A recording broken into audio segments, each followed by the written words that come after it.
our community guidelines. I want to ask that everyone please be engaged and please ask questions, jump in the discussion, because for sure, this is not a community without you. I ask that when you do engage, you're respectful and you ask questions and engage as though this was something that is your own project as well, because this is our community and we remain respectful and keep it a safe zone. And then definitely like, follow, and share doing the most media because we are making those important connections for the cause and for the culture. Tonight, we're going to talk a little bit about representation as we jump into our feature for the evening. Representation matters in all areas, but it especially matters in books as we read to our children and shape their minds. We want to engage them in important kinds of conversations and dialogues. So without further ado, I would like to introduce author Kimberly Davis Peters and her two children's books. So hi, thank you for joining us, Kimberly. Hi, thank you for having me. You're welcome. I just would like you, before we jump into anything major and ask any big questions, can you please introduce yourself and share with the community who you are? Yeah, absolutely. I'm author Kimberly Davis Peters. I have two self-published books, Ellie and the Rainy Day. This was my first published book, and my recent book, Cocoa, Tea, and Honey, for my second release. I've always loved to write and kind of stumbled into the children's book space, but really glad that I'm here. And, I plan to try to make an impact through my writing. And there's so much opportunity right now and so much visibility. So I'm so glad to be here with you all today. Thank you.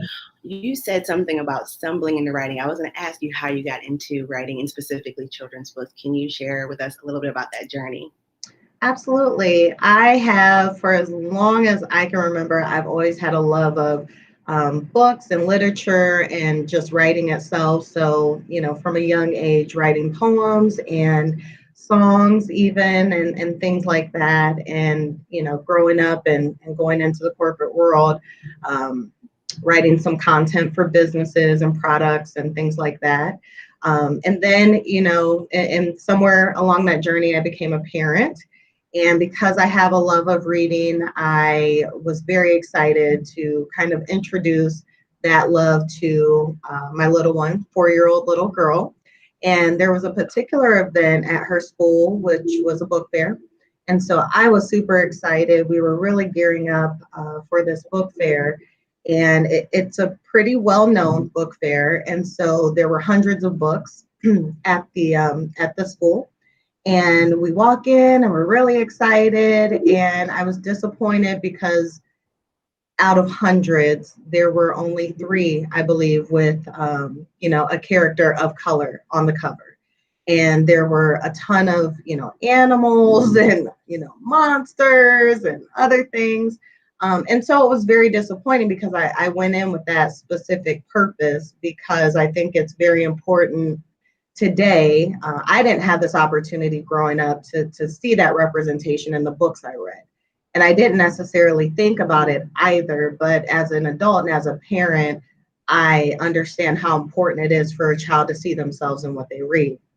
And so I was very disappointed by that experience. And I started talking to people in my circle, friends and family, who encouraged me to try to fill that gap and fill that void. And at the time, I didn't know that there was such an underground of lots of self-published African-American authors. And I kind of gave my friends and family pushback until, one day I realized that being able to write and using that skill in the space was, something, it was a gift that I was given. And I felt like it was a responsibility of some sort to try to put, make that impact in the space, whether I stayed there or not, to actually put out a project. And so I put out Ellie and the Rainy Day as my very first project. Okay. So with each book being different, but they're both being just right for young readers, how would you maybe describe each book for someone who has never heard of the books or read anything about them? That way people know, kind of have a feel for what each book is about or what it contains. Sure. So my first book, Ellie and the Rainy Day, this came out 2019, I believe.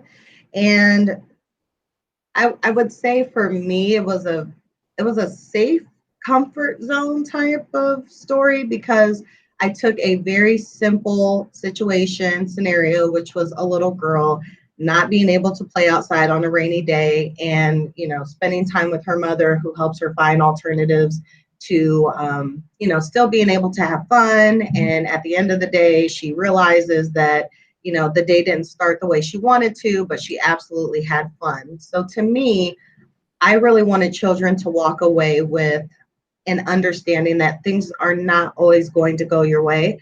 And you will have to sometimes find some alternatives. But I did feel like it was a bit safe. It wasn't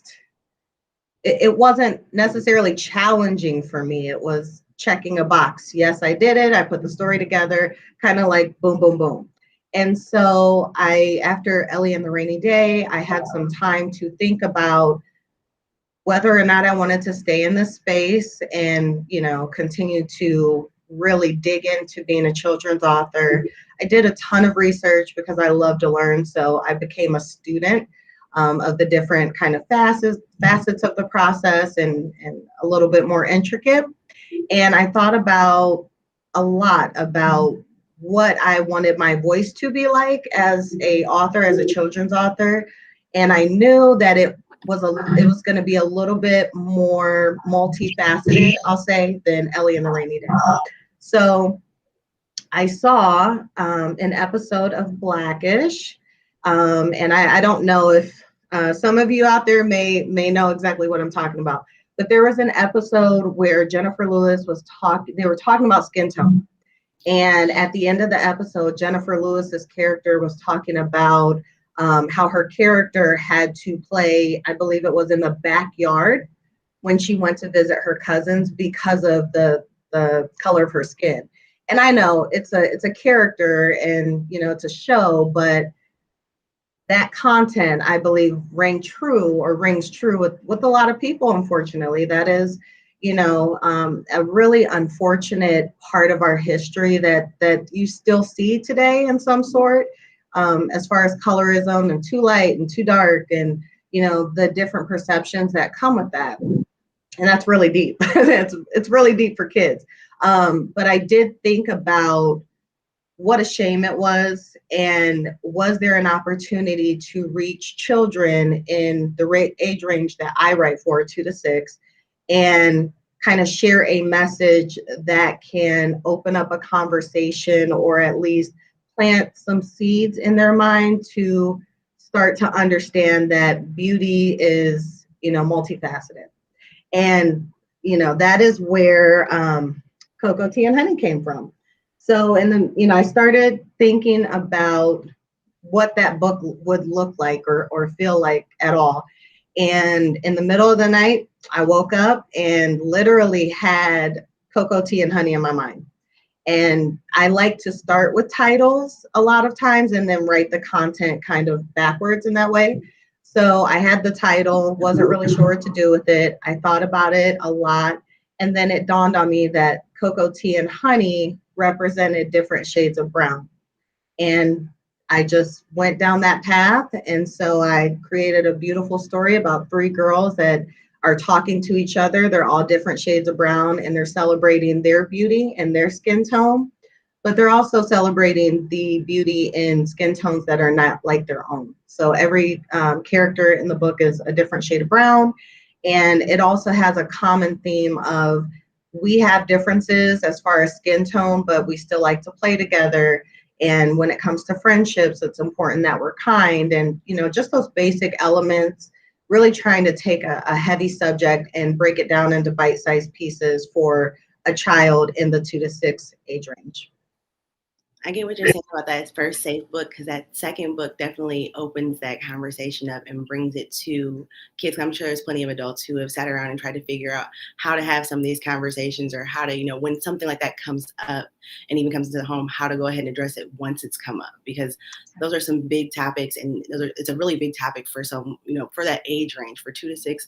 they don't always have the language for it, but they definitely know how things make them feel. And so this is a good way to get those conversations kind of started and, keep that conversation going, honestly, because if you start young, you don't have to just pick it up somewhere later on when it's a little bit more difficult. Right. Absolutely. So what other accessories maybe should I say go with the books? I've done a little bit of research on my own, but I wanted to at least ask that because I know there's more than the books. Yeah. So I thought it was important to not just have a book, but also have some things that go along with the book. So we do have some stickers that are specific for cocoa tea and honey, and we also have Ellie and the rainy day stickers as well. And we have coloring pages, we have bookmarks, but I'm really excited for the affirmation cards that we have on our website. It's a pack of 10, and it's affirmations for children that parents can make sure they incorporate in their day to day to their children. So speaking to their children, such as "you are valuable," your voice is important, or the child can look at the card and say and repeat back in the mirror to themselves, which I think is very important as well. So the big theme, I think, with me and my writing, I'm always looking for moments and opportunities to instill confidence and self-love for oneself and those around them. And so I think having affirmation cards is a really beautiful addition to the line. Oh, that definitely helps that mental health piece. That there's so many purposes, I would say, like when I look at your books and then the accessories that go along with them, because at the end of the day, self-esteem is something that when you have a strong foundation, it's hard to break. And so those affirmations for the kids will be so important moving forward for them, Yeah. especially if they understand how to use them. Mhm. So the process to become a published author takes some time. Would you do a little sharing about the backstory of how long it took you from the idea to actually getting the physical books in your hand to getting books actually into other people's hands? Sure. I would say I'm a fairly quick writer, so I can write a story fairly quickly. I do kind of a throw it up on paper first and just, whatever comes out, comes out.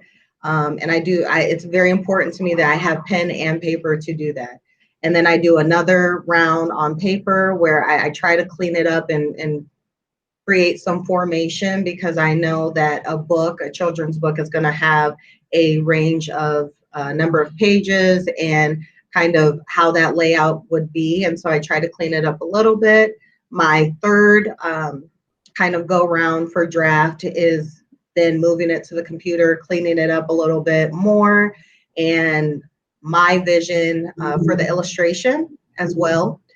And then I do kind of a final edit, just some proofread, make sure that grammar and sentence structure is correct, that the reading level is correct as well. You don't want to use too big of words. You want to kind of stay in the sight word range for this age range.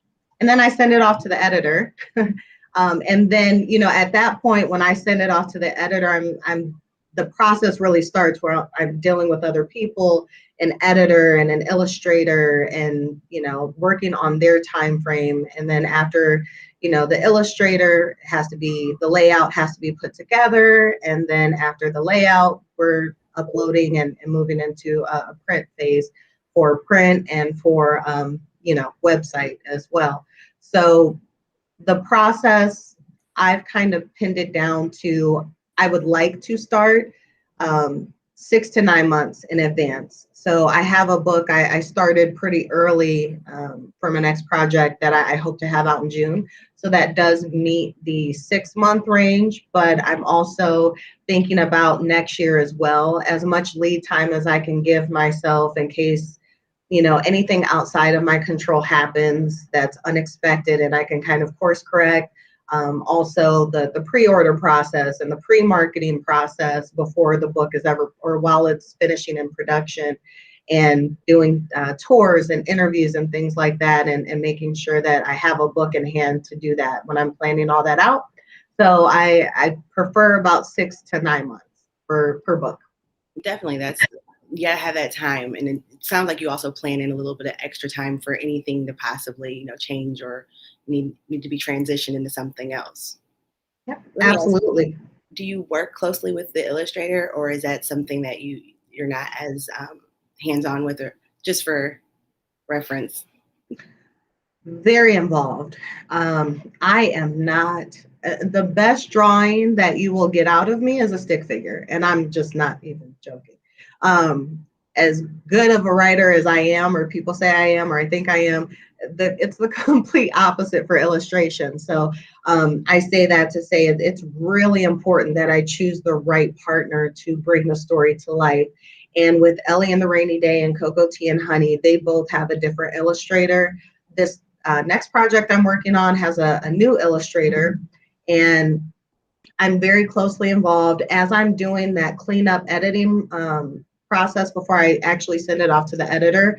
I do a good bit of envisioning what I want those pages to look like. I can see it clearly, and I try to write that down in as much detail as I can, from the expressions on the characters' faces to the background to what the characters are doing in motion. I try to give the illustrator enough to go on so that there are no questions. They should understand what the character's doing and what's in the background, and it should come together very nicely. And luckily, in each project, I've been fortunate enough to have chosen the right partner who can do that. And um, when it comes to color, as far as colors and the illustration itself, I am very picky, rightfully so.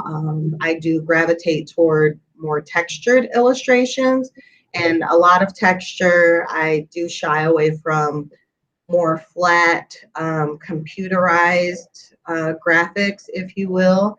Those just don't, there's nothing wrong with them. They just don't speak to me and don't necessarily have a place in the stories I've written so far. Not to say that they wouldn't in the future. I've come across a lot of amazing illustrators that I would love to work with. So the trend has been each book has a different vision, and therefore it does take a different talent from a very unique illustrator. And luckily, in each project, they've been able to bring that story to life. So I'm very grateful. Thank you for sharing that, because it makes a lot of sense looking at how closely the pictures do relate with the words, and that's so important for those young readers as they're building those reading muscles for sure. Yeah. So where can people go to find Ellie's Rainy Day? Where can we go find everything? That's a great question. So you can absolutely find my projects on my own website. So that's elliesbookshop.com, ELLIES bookshop.com.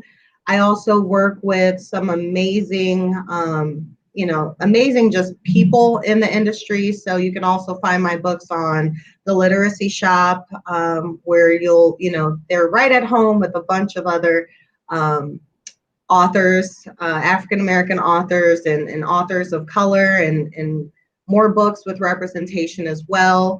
The King's Press, I've just started working with them, and they've been offering the book as well. So I think it's, as amazing as it is that we have so many African American writers of color, there are some, really great platforms behind the scenes that are giving authors the space to share the work that we do. That's important for people to know, because I'm sure there's lots of people who have written something, they're halfway through writing something. It's important to know that they'll be supported through that process for Mhm.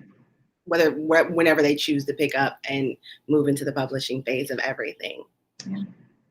Since publishing your books, have there been any really like standout highlight moments, any feedback maybe that you've gotten that's just been so glowing and maybe it's touched your soul in a way that you wouldn't mind sharing with us tonight? Absolutely. One of the biggest children's feedback is and parents is always great. I would say one thing that has been very memorable for both books is both have been rated 5 stars by Reader's Favorite. So that's a very well-known platform. And when I'm submitting the book, in each instance, there's always that nervousness because It's prior to release, and so it's really the first opportunity for feedback that I receive from a reader. And in both cases, they've come back rated 5 stars and glowing review, absolutely understood the meaning, especially of cocoa tea and honey, because I was very apprehensive that audiences, it would not connect and they just would not get it. And so I apologize many times. I got that wrong. You guys get it, and thank you so much. And a lot of the reviews that I've gotten, parents, teachers, students, they get it. They get what the book is about. They get the purpose of it and the meaning and the message that I absolutely wanted, folks to walk away with. And I'm just so honored when that happens. Wow, that's amazing. I'm glad that you said that and shared that, because a lot of times we just need to know that we connect, whether that the dots are being connected by us or whether we know that someone else is getting it. It's just important to know that it's being understood. And I'm glad to hear that, because again, it's a great book. Yeah, I will say another, just very quickly, another very memorable moment for me with cocoa tea and honey was I got some feedback from an adult who was an immigrant and, of color. And they were just utterly touched by the book. And it was amazing how this content that was intended for children had the opportunity to touch an adult and an immigrant in that way, for someone to say, I am an immigrant here in the United States, and this made me feel like I matter. And I was absolutely not expecting that. And it just touched my heart that my content could connect with an adult in that way. That's amazing. It really is. So I know we talked a bit about you having a book coming out in the June timeframe. Are there any other plans or events, anything that we should be looking out for as we head, well, hopefully out of this winter and into a really great spring? Sure. I do. I started out with big dreams this year. I really did want to put out 4 books, but I needed to dial back and, kind of not have so many projects going on right now, at least for this year, because I'm still defining my process as far as production. I just started my own publishing company. And, my books will now be published under my own umbrella, which feels super empowering. But I am still, I'm here with you all talking about cocoa tea and honey, and I'll hopefully be back to talk about the next project as well. So you can go to my website, again, elliesbookshop.com. I do have a section for events, and you can follow me on my journey as I, talk with audiences about this beautiful story and beautiful journey. Thank you. Let me ask this, do you do any readings at, like, I know right now we're in a pandemic, but like, do you do any virtual readings or any in person, possibly like at, any daycares that still do that or are returning to that model? Absolutely. I just spent some time with children, kindergarten through second grade in Texas. And that was obviously a virtual opportunity. And it was really, really great to connect. It's always great to connect with kids. Sometimes it can be a little unnerving because you just don't know what question they're going to ask. The filter's not there. But it was a great time, and I really enjoyed it. I enjoy speaking to on audiences like this. But when I get a chance to spend, with the little ones, it's really special. So that was great. I do have another event coming up. I'll be speaking to some kids on the 19th as well. I am available for virtual readings. And, we can also possibly talk about in person as well. Available for book signings and anything I can do to connect with audiences. And I think it's a really special message that I'm pushing with cocoa tea and honey. So any opportunity, to display that, I'm happy to do that, whether it be a virtual reading or, just to talk to children about friendship and self love or something else. So I am available. Feel free to contact me. Definitely appreciate what you do as you build our kids up and create additional resources for them to look for themselves in, for sure. I want to give you the opportunity to share anything that we maybe did not cover at this time. Sure. A couple of things. So the first, I know that with me, I knew for a long time I wanted to write a book. I didn't know, I thought it was going to be a book for adults. And so that turned very left. But I know there are a lot of people out there who want to write a book, whether it be children's or adult. And it is nerve wracking to kind of put your toe in the water and start step one of that journey. I would say for me, the process of self publishing is still evolving. I'm still defining what it looks like for me and how it works for me because everything that works for someone else won't always work for me. I have to kind of do it my own way. For me, the process was a bit like walking through very thick mud. And I will say, I won't sugarcoat it. You're kind of feeling lost in space. You don't, you want to write a book, but you have to fill the space and the gap to get to that print copy. So I would just say anyone who wants to do it, there's no perfect time, there's no perfect way. There are a ton of resources out there, and there is also a wonderful community of Black authors willing and able and more than happy to share the knowledge that they have. So please just do it, and your voice is just as needed as any of ours. So that's my message to anyone who wants to write. The other message I have for parents out there, I would just say that, for me, I didn't, again, know that there was such a large underground of authors. Hundreds of us exist, and we are completing these projects with our own money, time, and effort, which is a gift and a curse, and well worth it. But I would just want to let you know that we're here and we're writing content for your children, hopefully so that we can build them up and just create a new generation of loving, self-confident human beings who can take over the world and make it better than we have and what was handed to us.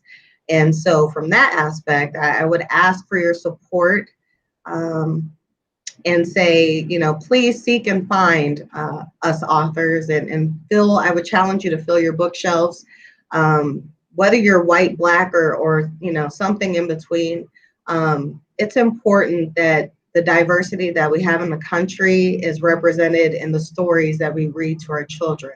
So if your bookshelf is not diverse, please make it a goal and a challenge for you to fill those bookshelves with books that represent diversity. That would be the messages. Thank you for that. No, I appreciate putting that challenge out there because honestly, if your bookshelf isn't diversified, then what are you setting yourself and your kids up for if you're not showing the world on those bookshelves right there? So thank you for that. I really do appreciate that. Anybody who is watching, whether it's now during the live or in the replay, know that the information for Ellie's Bookshop is in the description right above this video.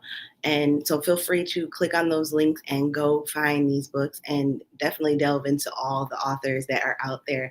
And it definitely sounds like there's a world of support for those who are looking to write as well. So definitely delve into the resources and definitely until the next time, continue to do the most, community. We appreciate you. Thank you again for joining us tonight. Thank you for having me. All right, see you guys tomorrow.